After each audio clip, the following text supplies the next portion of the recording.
আল্লাহর রাসূল সাল্লাল্লাহু আলাইহি ওয়াসাল্লাম এক মজলিসের ভিতরে বর্ণনা করতেছেন, ও সাহাবীরা, আমি রাসূলের কাছে তিনটা জিনিস প্রিয়। আল্লাহর রাসূল সাহাবায়ে কেরামদেরকে লক্ষ্য করে বললেন, ও সাহাবারা, আমি রাসূলের কাছে তিনটা জিনিস প্রিয়। এক নাম্বার হলো সুগন্ধি, দ্বিতীয় নাম্বার হলো নেককার স্ত্রী, তৃতীয় নাম্বার হলো সালাত। আল্লাহর রাসূল যখন তিনটা বিষয় মজলিসের ভিতরে উপস্থিত করলেন, সাথে সাথে লাফ দিয়ে দাঁড়িয়ে গেলেন আবু বকর। আবু বকর বলেন, ইয়া রাসূলুল্লাহ, ইয়া হাবিবাল্লাহ, নবী গো, আপনি তিনটা জিনিস পছন্দ করেন, আপনি তিনটা জিনিস ভালোবাসেন, আমি আবু বকরও তিনটা জিনিস ভালোবাসি। আল্লাহর রাসূল সাল্লাল্লাহু আলাইহি ওয়াসাল্লাম আবু বকরকে ডাক দিয়া বলে, আবু বকর, কি কি তিনটা জিনিস তুমি ভালোবাসো, পছন্দ করো? আবু বকর সিদ্দিক রাদিয়াল্লাহু তাআলা আনহু বললেন, ইয়া রাসূলুল্লাহ, ইয়া হাবিবাল্লাহ, এক নম্বর জিনিস ভালোবাসি, এটা হলো আমি আবু বকর, আমার মনে হয় আমি যদি সর্বদাই সব সময় আপনি নবী মুহাম্মদের চেহারার দিকে তাকায়া তাকায়া আমি আপনাকে দেখতে পারতাম, এটা হলো আমার এক নাম্বার পছন্দের বিষয়। কন্যা সুবহানাল্লাহ।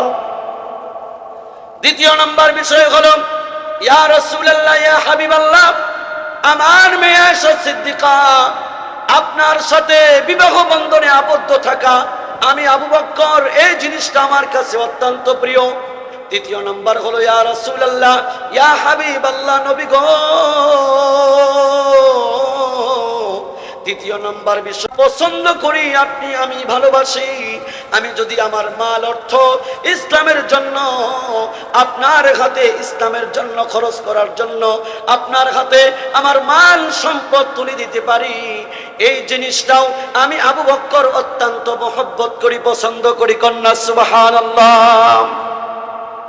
আমাদের নবী মুহাম্মদুর রাসূলুল্লাহ বললেন, এক নাম্বার পছন্দের বিষয় হলো সুগন্ধি, দ্বিতীয় নাম্বার পছন্দের বিষয় হলো নেককার স্ত্রী, তৃতীয় নাম্বার পছন্দের বিষয় হলো তৃতীয় নাম্বার বিষয় হলো সালাত, নামাজ আদায় করা, নামাজ আদায় করা। ওই মজলিসে আবু বকর দাঁড়ায়া বললেন, ইয়া রাসূলুল্লাহ, ইয়া হাবিবাল্লাহ, আমিও তিনটা জিনিস পছন্দ করি, আমিও তিনটা জিনিস ভালোবাসি। আল্লাহর রাসূল আবু বকরকে প্রশ্ন করলেন, আবু বকর, কোন তিনটা জিনিস তুমি পছন্দ করো? আবু বকর বললেন, ইয়া রাসূলুল্লাহ, ইয়া হাবিবাল্লাহ, এক নম্বর পছন্দের বিষয় হলো আমার কাছে মনে হয় আমি যদি সব সময় আপনার চেহারার দিকে তাকায় থাকতে পারতাম, সব সময় যদি আপনার বরকতি চেহারা দেখতে পারতাম, চোখের একটা পলকে যেন না মূল্য, চোখের একটা পলকও যেন মিস না হয়, যদি আপনার চেহারা আমি দেখতে পারতাম, এই জিনিসটা আমি আবু বকরের কাছে অত্যন্ত প্রিয়। কন্যা সুবহানাল্লাহ। দ্বিতীয় নাম্বার পছন্দের বিষয় হলো আমার কলিজা টুকরা আয়েশা সিদ্দিকা, আমার কলিজা টুকরা আয়েশা, আপনার কাছে বিবাহদিন থাকা এটা আমার কাছে প্রিয়।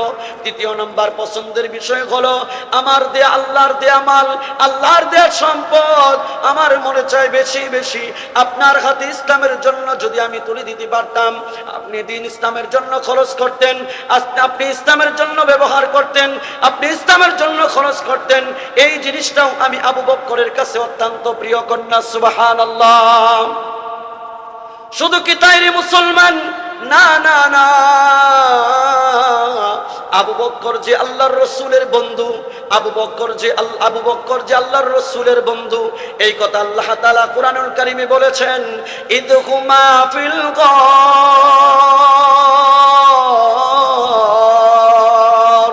ইয ইয়াকুলু লিসাহিবিহি লা তাহজান ইন্নাল্লাহা মা'ানা।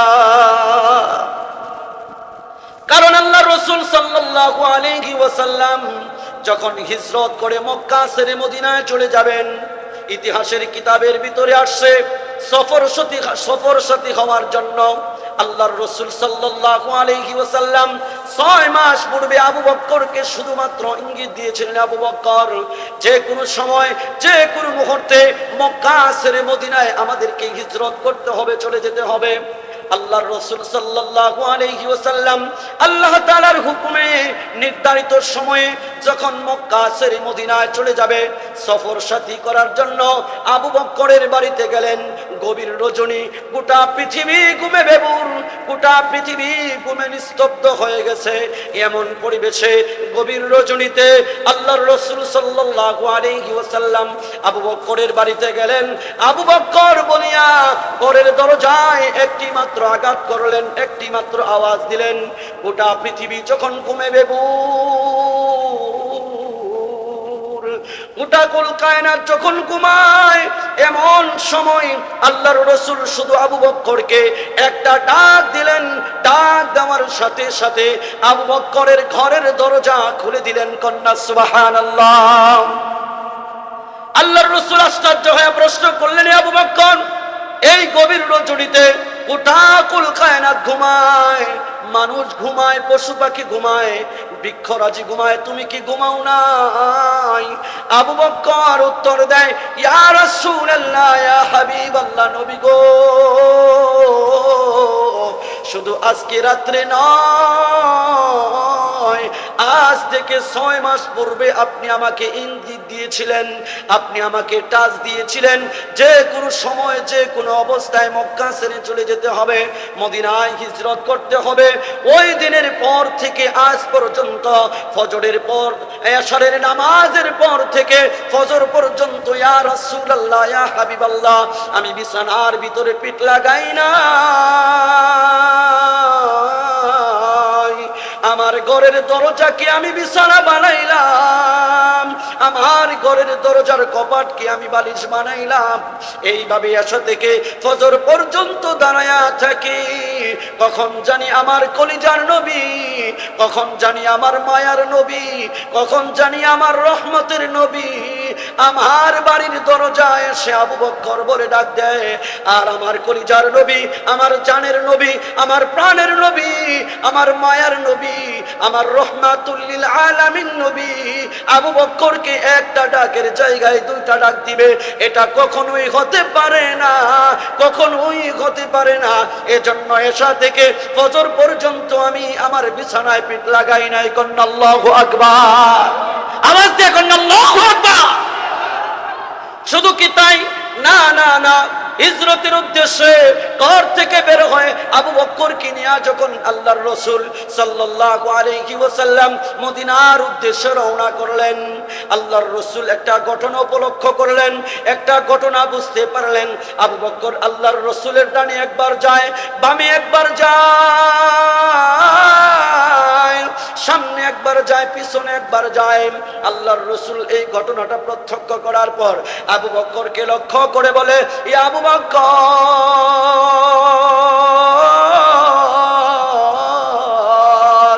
এমন কেন করতেছো?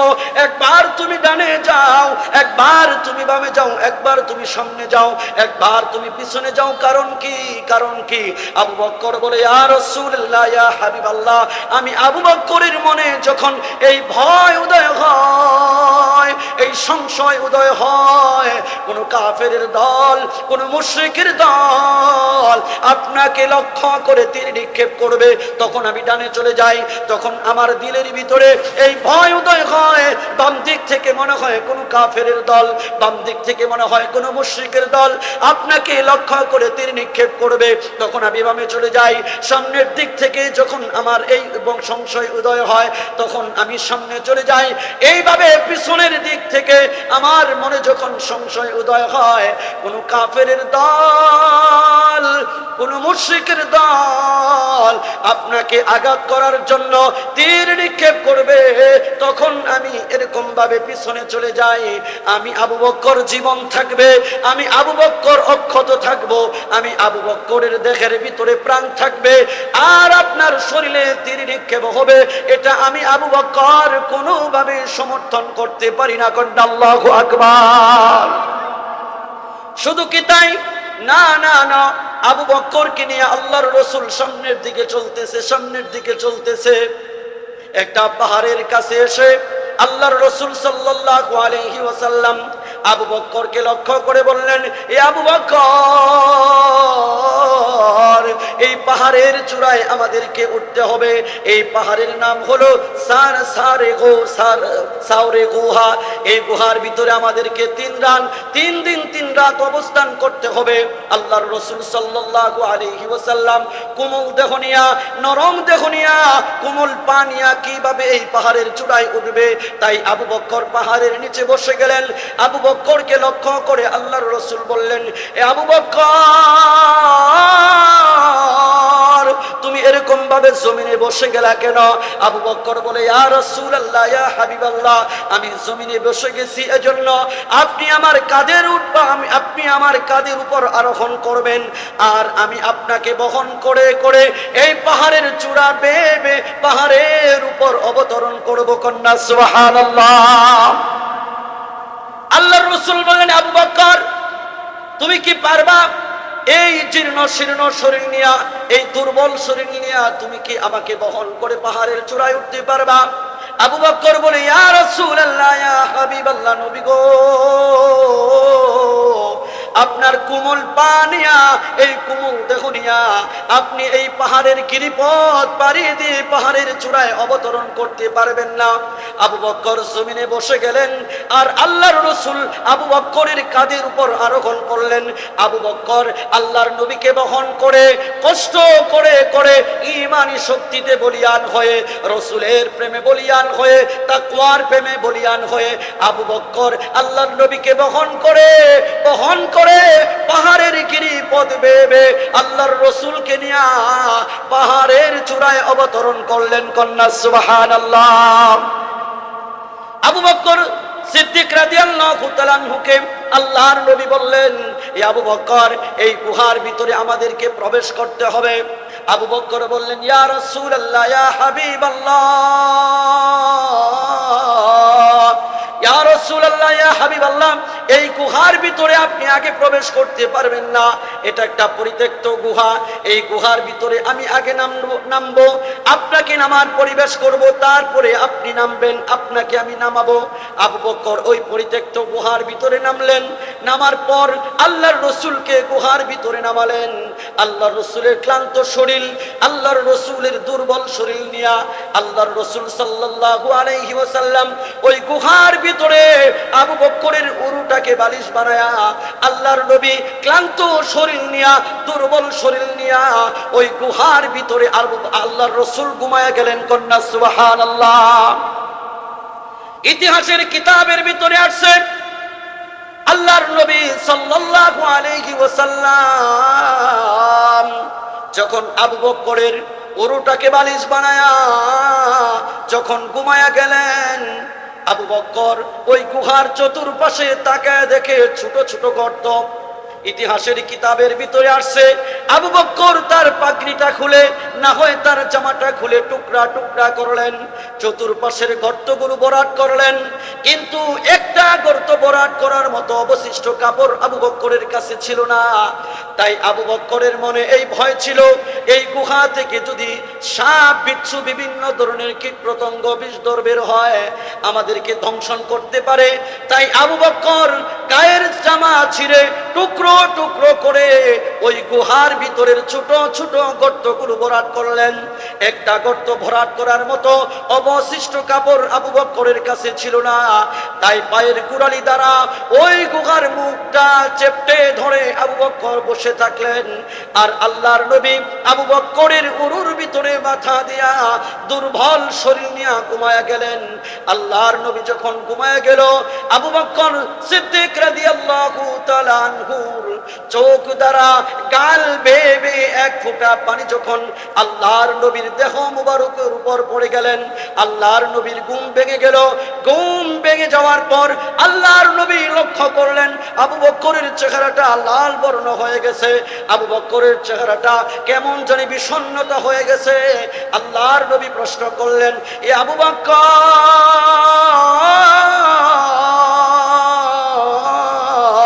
কি হয়েছে? গেছে, তোমার চেহারাটা লাল বর্ণ হয়ে গেছে, কারণ কি? আবু বকর সমস্ত ঘটনার বিবরণ আল্লাহর নবীকে বললেন। ইয়া রাসূলুল্লাহ, ইয়া হাবিবাল্লাহ, আমি আমার গায়ের জামাটা খুলে টুকরো টুকরো করে এই গুহার সমস্ত ছিদ্রগুলো ভরাট করেছি। একটা ছিদ্র ভরাট করার মতো অবশিষ্ট কাপড় আমার কাছে ছিল না, তাই আমার পায়ের গোড়ালি দ্বারা ওই অবশিষ্ট গুহার মুখটা বন্ধ করে আমি যখন বসে রয়েছি, আপনি যখন ঘুমায়া পড়লেন, এই গুহার ভিতর থেকে মনে হয় বিষধর সাপ আমাকে দংশন করেছে। আল্লাহর নবী সাল্লাল্লাহু আলাইহি ওয়াসাল্লাম তার পবিত্র থুতু মুবারক আবু বকরের দংশনকৃত জায়গায় লাগায় দিলেন। মুহূর্তের ভিতরেই আবু বকরের দেহ থেকে সাপের সমস্ত বিষ পানি হয়ে গেল। কন্যা সুবহানাল্লাহ। আল্লাহর নবী সাল্লাল্লাহু আলাইহি ওয়াসাল্লামকে লক্ষ্য করে আবু বকর বলতেছেন, ইয়া রাসূলুল্লাহ, ইয়া হাবিবাল্লাহ, আমরা এই গুহার ভিতরে অবতরণ করেছি। যদি কাফেরের দল, যদি কাফেররা তারা তাদের পায়ের গোড়ালির দিকে তাকায়, আমাদেরকে তো খুঁজ পাওয়া যাবে, আমাদেরকে তো পেয়ে যাবে। কারণ তারা যদি পায়ের গোড়ালির দিকে তাকায়, তাহলে তো বুঝে ফেলবে এই গুহার ভিতরে আমরা অবতরণ করেছি। এই কথাগুলো যখন আবু বকর এবং আল্লাহর নবী বলতেছিলেন, আল্লাহ পাক রব্বুল আলামিন কুরআনুল কারীমে এই কথাগুলো আল্লাহর রাসূলের উপর নাজিল করে দিলেন। ইযহুমা ফিল গার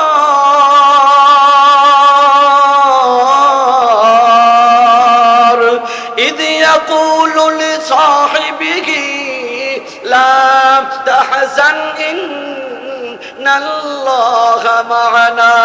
জোরে করুন আল্লাহু আকবার। আবু বকর যখন আল্লাহর নবীকে বলতেছিলেন, ইয়া রাসূলুল্লাহ, ইয়া হাবিবাল্লাহ, আমরা যে গুহার ভিতরে অবতরণ করেছি, যদি কাফেররা তাদের পায়ের গোড়ালির দিকে তাকায়, তবে তো আমাদেরকে গুহার ভিতরে দেখে ফেলবে। এই কথাটুকু যখন আবু বকর আল্লাহর নবীকে লক্ষ্য করে বলতেছেন, আল্লাহ পাক রব্বুল আলামিন এই কথাগুলো কোরআনের আয়াত হিসাবে কোরআনুল কারীমে নাজিল করে দিয়েছেন। কন্যা সুবহানাল্লাহ। ইযহুমা ফিল গার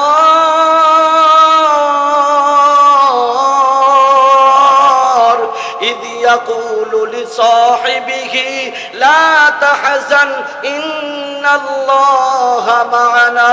কন্যা আল্লাহু আকবার।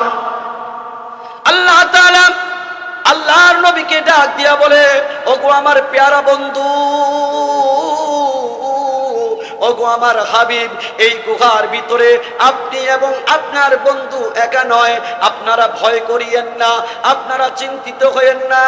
লা তাহজান ইন্নাল্লাহা মা'ানা, আমি আল্লাহ তাআলা আপনাদের জন্য যথেষ্ট হয়ে যাব। কন্যা সুবহানাল্লাহ। মুহতারাম উপস্থিতি, আবু বকর সিদ্দিক রাদিয়াল্লাহু তাআলা আনহু আল্লাহর নবীর সবচেয়ে প্রিয় সাহাবী, আল্লাহর নবীর সবচেয়ে কাছের সাহাবী।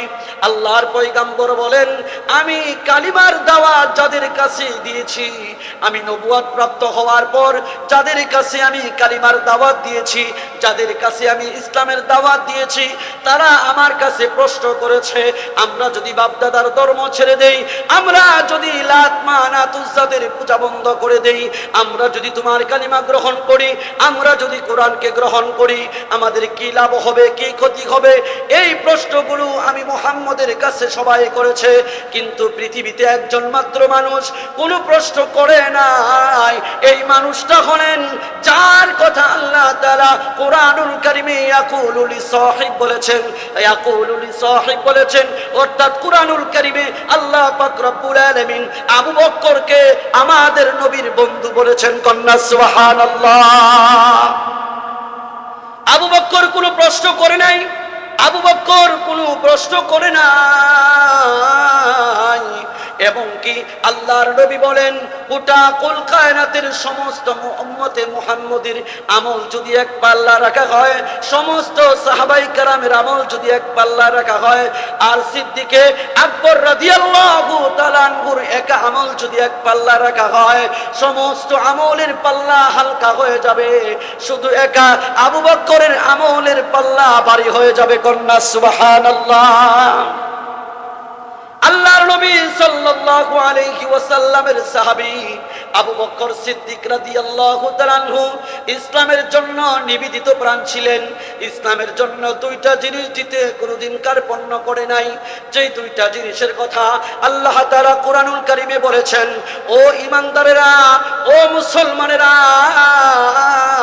যদি তোমরা দুইটা জিনিস আমি আল্লাহর কাছে যাও, এই দুইটা জিনিসের বিনিময়ে আমি আল্লাহ তোমাদের জন্য জান্নাতের বরাদ্দ করে দিব। কন্যা সুবহানাল্লাহ। ইন্নাল্লাহা আশতারা মিনাল মুমিনিনা আনফুসাহুম ওয়া আমওয়ালাহুম বিআন্না লাহুমুল জান্নাহ। কন্যা সুবহানাল্লাহ। আল্লাহ তাআলা ঈমানদারকে লক্ষ্য করে বলেন, মুসলমানদেরকে লক্ষ্য করে বলেন, ও মুসলমানেরা, কে আছো আমি আল্লাহ তাআলার কাছ থেকে জান্নাত ক্রয় করবা? কে আছো আমি আল্লাহ তাআলার কাছ থেকে তোমরা জান্নাত কিনবা? আমি আল্লাহ তোমাদের কাছে জান্নাত বিক্রি করব। বিনিময় হলো দুইটা জিনিস আমি আল্লাহকে দিতে হবে। একটা হলো আমি আল্লাহ তাআলার দেয়া জীবন, আরেকটা হলো আমি আল্লাহ তাআলার দেয়া মাল। এই দুইটা জিনিস যদি তোমরা আনন্দ চিত্তে হাসি মুখে আমি আল্লাহর জন্য কুরবানি করতে পারো, এই দুইটা জিনিসের কুরবানির বিনিময়ে, এই দুইটা জিনিসের কুরবানির বদৌলতে আমি আল্লাহ এমন জান্নাত তোমাদের জন্য বরাদ্দ রাখবো, লা খতরা আলা কলবি বাশার, যা দুনিয়ার মানুষ চোখে দেখে নাই, যা দুনিয়ার দিল দ্বারা কোনোদিন অনুভব করে নাই, অনুসূচনাও করে নাই, এমন কল্পনা অতীত একটা সাজানো গোছানো জান্নাত আল্লাহ তাআলা আল্লাহর রাস্তায় দুই জিনিস খরচ করা মুসলমান বান্দা বান্দির জন্য আল্লাহর পক্ষ থেকে বরাদ্দ করে দিবেন। কন্যা সুবহানাল্লাহ। সাহাবায়ে কেরাম আল্লাহর নবী সাল্লাল্লাহু আলাইহি ওয়াসাল্লামকে এমন ভালোবাসতেন, এমন মহব্বত করতেন, রাত্রিবেলা যদি তাদের ঘুম ভেঙে যেত, ঘুম ভেঙে যাওয়ার পর সাথে সাথে তারা বিছানা থেকে উঠে আল্লাহর রসুলের বাড়িতে তারা আগমন করতেন। গভীর রজনীতে আল্লাহর রসুলকে ডাক দিতেন না। যদি মাঝে মধ্যে আল্লাহর রসুলের ঘুম ভেঙে যেত, দরজা খুলে তাকায় দেখতেন অনেক সাহাবী আল্লাহর রসুলের বাড়ির পাশে দাঁড়ানো। আল্লাহর নবী প্রশ্ন করতেন, ও সাহাবারা, এই গভীর রজনীতে তোমরা আমার বাড়িতে কেন? তোমরা কি ঘুমাও নাই? তোমাদের সাথে তো আমার সাক্ষাৎ হলো এশারের সময়। এশারের নামাজ আমরা একসাথে নামাজ আদায় করে, মামুলিয়াত আদায় করে আমরা যার যার গৃহে আগমন করেছি, যার যার গৃহে আমরা ফিরেছি। গভীর রজনীতে আবার তোমরা কেন আমার বাড়িতে চলে আসলা? সাহাবারা উত্তর দেয়, ইয়া রাসূলুল্লাহ, ইয়া হাবিবাল্লাহ, গভীর রজনীতে আমাদের ঘুম ভেঙে গেছে, আমাদের আর ঘুম হয় না, ঘুম চোখে আসতেছে না। তাই আপনার রহমতের চেহারাটা দেখার জন্য, আপনার মায়ার চেহারাটা দেখার জন্য, আপনার বরকতের চেহারাটা দেখার জন্য আপনার বাড়িতে চলে আসছি। কন্যা সুবহানাল্লাহ। আল্লাহর নবীর একজন সাহাবী হযরতে হাসান বিন সাবিত রাদিয়াল্লাহু তাআলা আনহু, উনি একজন কবি ছিলেন। আল্লাহর নবীর প্রেমে আসক্ত হইয়া আল্লাহর নবীর প্রেমে হাবুডুবু খাইতেন আর কবিতা লিখতেন। আল্লাহর নবীর চেহারার দিকে তাকায়া থাকতেন আর আল্লাহর নবীকে নিয়ে প্রশংসিত কবিতা লিখতেন। কবিতাটা আরবিতে এরকম, ওয়া আহসানু মিনকা লাম তারা কাত্তু আইনি, ওয়া আহসানু মিনকা লাম তারা কাত্তু আইনি, ওয়া আজমালু মিনকা লাম وأجمل منك لم تلد النساء وأجمل منك لم تلد النساء خلقت مبرأ من كل عيب كأنك قد خلقت كما تشاء كن الله أكبر। হযরত হাসান বিন সাবিত রাদিয়াল্লাহু তাআলা আনহু আল্লাহর নবীর সহচর্য থেকে থেকে আল্লাহর নবীর চেহারা মুবারকের দিকে ভালোবাসার নজরে তাকায়া থাকতেন আর আল্লাহর নবীর প্রেমে প্রশংসিত কবিতা লিখতেন। ওয়া আহসানু মিনকা লাম তারা কাত্তু আইনি, ওয়া আহসানু মিনকা লাম তারা কাত্তু আইনি, ওয়া আজমালু মিনকা লাম তালিন নিসাউ, খুলিকতা মুবাররাম মিন কুল্লি আইবিন কাআন্নাকা কদ খুলিকতা কামা তাশাউ। আল্লাহু আকবার। ওয়া আহসানু মিনকা, আপনার মতো সুন্দর করে, ইয়া রাসূলুল্লাহ ইয়া হাবিবাল্লাহ, আপনি অপূর্ব সুন্দর, আপনার মতো পৃথিবীতে আর সুন্দর কোনো কিছু আল্লাহ তাআলা বানান নাই। ওয়া আহসানু মিনকা লাম তারা কাত্তু আইনি, এই পৃথিবী আর কখনো আপনার মতো সুন্দর অবয়ব, আপনার মতো সুন্দর মানুষ, আপনার মতো মায়ার মানুষ, আপনার মতো দয়ার মানুষ, আপনার মতো সুশ্রী মানুষ এই পৃথিবী আর কখনো দেখেনি। কন্যা আল্লাহু আকবার। ওয়া আজমালু মিনকা লাম তালিন নিসাউ, এই পৃথিবীতে কোনো মা আপনার মতো সন্তান পৃথিবীতে আর কখনো প্রসব করেনি। কন্যা সুবহানাল্লাহ। খুলিকতা মুবাররাম মিন কুল্লি আইবিন, খুলিকতা মুবাররাম মিন কুল্লি আইবিন, আল্লাহ তাআলা আপনাকে নিখুঁত করে সৃষ্টি করেছেন, আল্লাহ তাআলা আপনাকে ত্রুটি ছাড়া সৃষ্টি করেছেন। মুবাররাম মিন কুল্লি আইবিন, সর্বশেষ আল্লাহ তাআলা আপনাকে পবিত্র করে, আপনাকে নিখুঁত করে, আপনাকে ত্রুটি ছাড়া অনেক সুন্দর করে পবিত্র করে আল্লাহ তাআলা আপনাকে দুনিয়াতে সৃজন করেছেন। কন্যা সুবহানাল্লাহ। আল্লাহর নবীর মতো মায়ার চেহারা, আল্লাহর নবীর মতো দয়ার চেহারা পৃথিবীতে আর কেউ নাই। আল্লাহর নবীর স্ত্রী হযরতে আয়েশা সিদ্দিকা রাদিয়াল্লাহু তাআলা আনহা বললেন, তখনকার জমানায় ইউসুফের চেহারা দেখে জুলেখা ফল না কেটে হাত কেটেছিল। আরে জুলেখারা যদি আমার স্বামী, আমার কলিজার টুকরা নবীকে বর্তমানে দেখতো, তারা হাত নয়, তারা তাদের হাতের ছুরি দিয়া তাদের কলিজা কেটে টুকরো টুকরো করে ফেলাইতেন। কন্যা আল্লাহু আকবার। এজন্য কবি বলে, এই পৃথিবীর কোন মা আপনার মতো সন্তান প্রসব করেনি, এই পৃথিবী আপনার মতো সুন্দর আর কখনো দেখেনি আর দেখবে না। এই পৃথিবীতে আপনার মতো পবিত্র, আপনার মতো সুন্দর, আপনার মতো ত্রুটি ছাড়া, আপনার মতো নিখুঁত ছাড়া আল্লাহ তাআলা পৃথিবীতে আর কাউকে সৃষ্টি করেনি। কন্যা সুবহানাল্লাহ। মুহতার নবী সাল্লাল্লাহু আলাইহি ওয়াসাল্লামের প্রেমে সাহাবায়ে কেরাম নিবেদিত প্রাণ ছিলেন। আল্লাহর নবী সাল্লাল্লাহু আলাইহি ওয়াসাল্লামের একজন ছোট সাহাবী তালহা ইবনে বারা রাদিয়াল্লাহু তাআলা আনহু, তালহা ইবনে বারা রাদিয়াল্লাহু তাআলা আনহু বয়োবৃদ্ধ সাহাবী ছিলেন না, যুবক সাহাবী ছিলেন না, ছোট একজন সাহাবী ছিলেন। আল্লাহর নবীর প্রেমে নিজেকে এরকম ভাবে উৎসর্গ করে দিয়েছেন। একদিন আল্লাহর নবীর খেদমতে হাজির হয়ে বলতেছে, ইয়া রাসূলুল্লাহ ইয়া হাবিবাল্লাহ, আমি আপনাকে অনেক ভালোবাসি, আপনাকে আমি অনেক মহব্বত করি। আল্লাহর নবী তাকে পরীক্ষা করার জন্য, আল্লাহর নবী তাকে পরীক্ষা করার জন্য বললেন, আসলে কি তুমি আমাকে অনেক ভালোবাসো? বলে, হ্যাঁ ইয়া রাসূলুল্লাহ, আপনাকে আমি অনেক ভালোবাসি। বলে, কি রকম ভালোবাসো? বলে, দুনিয়ার সবচাইতে বেশি ইয়া রাসূলুল্লাহ আপনাকে ভালোবাসি। কন্যা সুবহানাল্লাহ। আল্লাহর নবী তাকে পরীক্ষা করার জন্য বললেন, তুমি যদি আমাকে ভালোবাসো, এই ভালোবাসার পরীক্ষা নেওয়ার জন্য এই মুহূর্তে আমি যদি তোমাকে বলি, তোমার বাবার দেহ থেকে কাল্লাটা আমার দরবারে এনে দেওয়ার জন্য তুমি কি পারবা? সাথে সাথে লাফ দিয়া দাঁড়ায় গেলেন তালহা ইবনে বারা রাদিয়াল্লাহু তাআলা আনহু, তরবারি হাতে নিয়ে চলে গেলেন। দৌড় দিছে। আল্লাহর রাসূল পিছন দিয়া ডাক দিয়া বলে, ও তালহা ইবনে বারা, আমি পৃথিবীতে রক্তপাতের জন্য আসি নাই, আমি আমি পিতা পুত্রের হত্যা করার জন্য আসি নাই, আমি তোমাকে পরীক্ষা করেছি তুমি কি তোমার বাবাকে ভালোবাসো না আমি নবীকে ভালোবাসো। আমার পরীক্ষা হয়ে গেছে, তুমি তোমার পিতার চেয়ে আমি মুহাম্মাদুর রাসূলুল্লাহকে ভালোবাসো। কন্যা সুবহানাল্লাহ।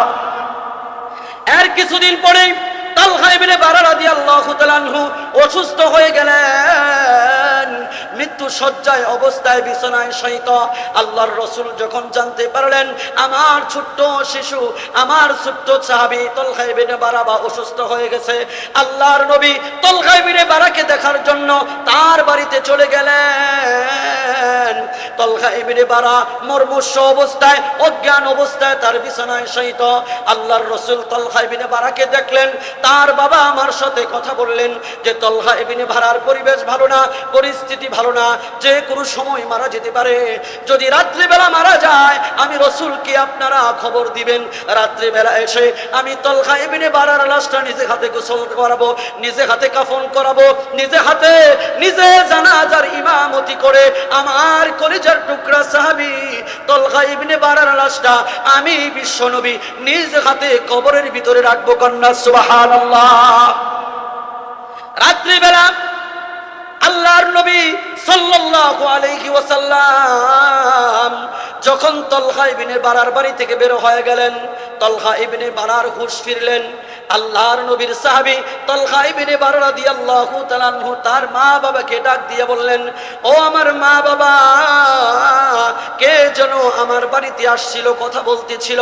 আল্লাহর নবীর সাহাবী তালহা ইবনে বারার মা বাবা বলে, আল্লাহর নবী বিশ্ব নবী তোমাকে দেখার জন্য আমাদের বাড়িতে আসছিলেন। কি বলে গেছে? বলে গেছে তুমি যদি মারা যাও আমরা যেন বিশ্ব নবীকে খবর দেই, বিশ্ব নবী আমাদের বাড়িতে আসবে, তোমার লাশটা নিজে হাতে গোসল করাবে, নিজে হাতে কাফন করাবে, নিজে জানাজার ইমামতি করে নিজে হাতে তোমার লাশটা কবরে রাখবে। কন্যা আল্লাহু আকবার।